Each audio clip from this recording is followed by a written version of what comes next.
Hello दोस्तों, तो स्वागत है आपका मेरी इस नई कहानी में। मेरा नाम रुचि है। मेरी शादी हो चुकी है, लेकिन घर की आर्थिक स्थिति अच्छी नहीं थी। घर का खर्चा चलाना मुश्किल हो रहा था। मैं ज्यादा पढ़ी लिखी नहीं थी, लेकिन मुझे सिलाई का थोड़ा बहुत अनुभव था। मेरे पास एक पुरानी सिलाई मशीन पड़ी थी जो मुझे मेरी शादी में मिली थी। मैंने उसे साफ किया और आसपास की महिलाओं को बता दिया कि अगर किसी को कपड़े सिलवाने हैं तो वे मुझसे संपर्क कर सकती हैं।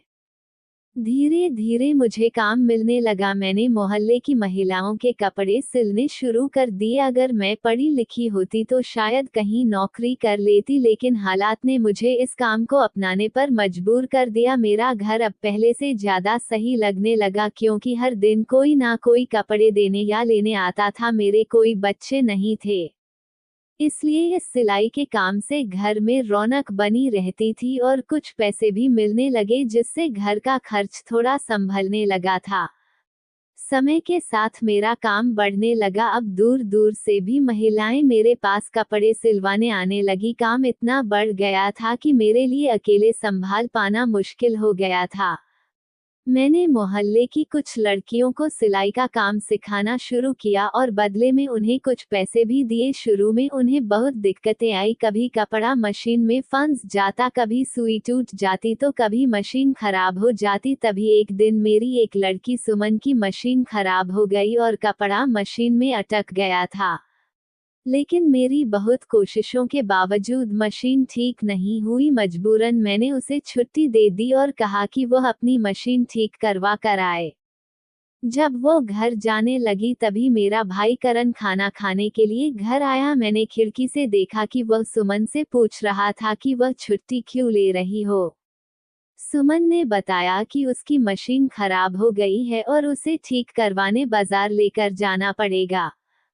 ये सुनकर करण बोला, बाहर क्यों जा रही हो जब घर में ही कोई मदद कर सकता है। सुमन ने उत्साहित होकर कहा, अगर आप मेरी मशीन ठीक कर दे तो आपकी बहुत मेहरबानी होगी, वरना मुझे पापा से कहना पड़ेगा और वह साइकिल पर मशीन ले जाते वक्त गिरते पड़ते जाएंगे। तभी करण ने मशीन देखकर कहा कि इसमें जंग लग गया है, इसे पूरी तरह खोलकर साफ करना पड़ेगा, इसे मेरे कमरे में लेकर आओ। सुमन थोड़ी घबराई, लेकिन करण ने समझाया कि उसके सारे औजार उसके कमरे में है, इसलिए वही मशीन ठीक होगी।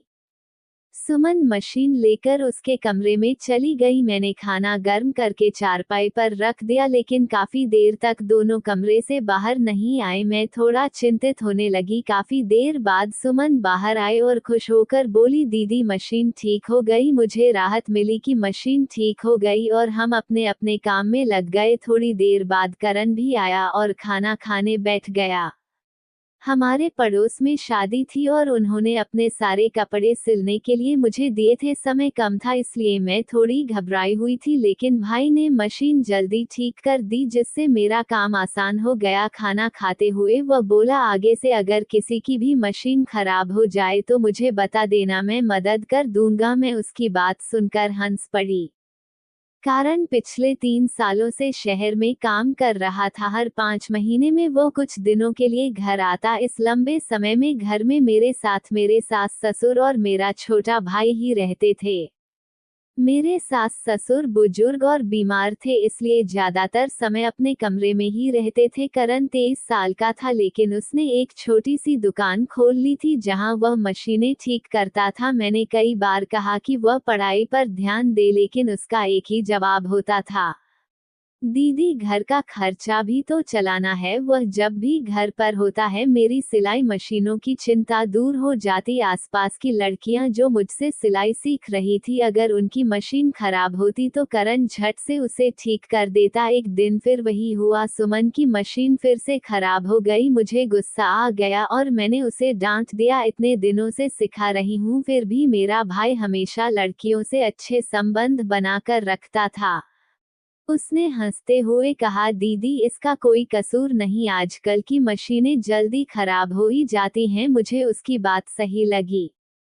वह दिन रात मेहनत करता, लेकिन घर आते ही हमारी मशीनें ठीक करने में लग जाता। मोहल्ले की लड़कियां भी समझ गई थी कि अगर उनकी मशीन खराब हो जाए तो करण उसे जरूर ठीक करेगा। एक दिन मैंने देखा कि जब भाई घर आया तो सारी लड़कियां उसे घेर कर खड़ी हो गई। सब अपनी अपनी मशीनें ठीक करवाना चाहती थी। पहले तो वह झुंझला, लेकिन फिर एक लड़की मजाक में बोली, जब आपकी शादी होगी तो हम आपकी दुल्हन का अच्छा सा लहंगा सिल देंगे। करण हंस पड़ा, तुम सब बहुत चालाक हो। मैं रोज किसी ना किसी की मशीन ठीक करता हूँ और बदले में बस एक जोड़ी कपड़े सिलाने का वादा है। ये सुनकर मेरी दीदी भी हंसने लगी और उस दिन मुझे एहसास हुआ कि सिलाई का काम सिर्फ पैसे कमाने का जरिया नहीं था, ये हमारे घर का एक अहम हिस्सा बन चुका था जिसने हमें जोड़े रखा था। घर की जिम्मेदारियों, आर्थिक तंगी और अकेलेपन के बावजूद ये सिलाई मशीन मेरे लिए सिर्फ एक साधन नहीं बल्कि उम्मीद की किरण थी। तो दोस्तों, आज की कहानी आपको कैसी लगी? अगर आपको पसंद आई हो तो लाइक जरूर करें और कमेंट में अपनी राय दें। और हाँ, अगर आप चैनल पर नए हैं तो सब्सक्राइब करना ना भूलें ताकि हम आपके लिए और भी ऐसे ही दिलचस्प कहानियाँ लाते रहे। फिर मिलते हैं अगली कहानी के साथ, तब तक के लिए धन्यवाद।